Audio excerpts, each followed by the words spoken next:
Hello, I'm Mark Price, and I'd like to talk to you today about Simon Peter and why he has played such an important role for me in my own faith. In the readings today, we hear in the gospel Jesus calling the first apostles. He calls James and John and Andrew goes and gets his brother Simon, and Jesus says, I am now going to make you fishers of men. And what do we learn from the gospel today? First, we learn that they were open to Jesus's call. Second, they immediately followed him, left their nets behind, it says, which means they left their old ways behind and followed Jesus. Jesus says that we are to repent and that we are to believe.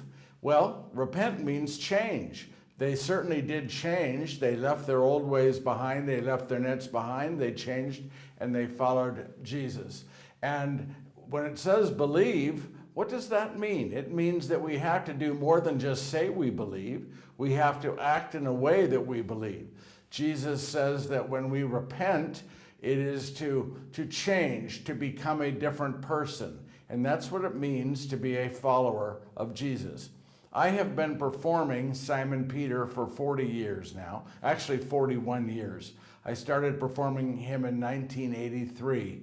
And so 41 years I have grown in my faith as I've gotten to know Simon Peter more and more, quite frankly, each time I perform him. Many people have asked me if my faith has changed from the performances that I do of these people from our faith, our scriptures. And I say to them, yes, all the time. I said, especially Simon Peter, what I've learned from him. Let's take a look at Simon Peter. He starts off, he's a fisherman, probably has little or no education, follows Jesus. Jesus immediately sees something special in Simon. Immediately says, you're no longer just Simon, you're Peter, Cephas, rock. You are the foundation for my church. You see, one thing we need to learn about God, what we need to learn about Jesus, is he doesn't see our faults, our shortcomings, those things that we look at ourselves and beat ourselves up about. He sees our possibilities. He sees what's deep inside that we do not see many times or that we are afraid to acknowledge. Jesus sees that. He saw that in Peter, called Peter. Now, does that mean that Peter all of a sudden became perfect? No, none of us are perfect. A lot of people out there will say, well, you call yourself a Christian and yet you do this and yet you do that. You fall short here, you fall short there. Those are people who don't understand what Christianity is all about or just want to make fun of Christians. You see, being a Christian doesn't mean you're perfect. We see in Simon Peter someone who, even after spending 3 years with Jesus, listening to him preach, listening to his stories, watching him perform miracles, making the blind to see, the deaf to hear, the lame to walk. Peter even saw him raise a man, Lazarus, from the dead. And yet, Peter kept falling short. He kept saying the wrong thing, doing the wrong thing.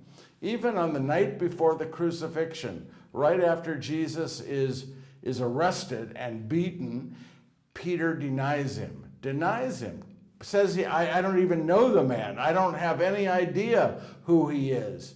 And 3 times Peter denied Jesus. And this is after Jesus told him he was going to do it. And he argued with Jesus, says, I will never deny you. And yet he did. And so Peter is an average person. It is an amazing thing that Jesus called him because we can learn from him. I know I can learn from him. I learn from Simon Peter every day. I learn that just because we follow Jesus, that doesn't make us perfect, but it does make us a person who wants to know perfection, who wants to know love in the person of Jesus. It also teaches us, if we look at the life of Simon Peter, what it means to fall short and come back. Jesus was always forgiving Peter when he fell short. He would say, do you love me, Peter? Come back to me, Peter. I want you to come back to me. And Peter always would. But the reason Peter has meant so much to me is because 35 years of his life, after Jesus died on that cross, was buried, and then resurrected, For the next 35 years, there was no Jesus. He was gone from the earth. Peter did not have the opportunity to be with him. And during that 35 more years of Peter's life, he was arrested multiple times. He was beaten. He was almost executed on some different occasions. He watched or heard about his friends, other apostles, including his brother, his brother was crucified in Egypt. The others died brutal, horrible, painful deaths. Peter knew all he had to do to avoid the pain and the suffering of his own death, the agony of his own death. All he had to do was stop talking about Jesus. All he had to do was just close his mouth. That doesn't mean that in the quiet of his heart, he couldn't still believe, but he had to stop talking, or what happened to his brother and the others was probably very likely going to happen to him. But Peter, an average guy, not a lot of education, could not stop talking about Jesus. Even to save his own life, he could not stop talking about Jesus. Why is that? It's because he knew that it was true. He knew that God was real. He knew that Jesus was the Son of God. How did he know this? Because he saw the resurrected Jesus. He saw firsthand with his own eyes Jesus after the death and the resurrection. He saw Jesus. He knew that it was true.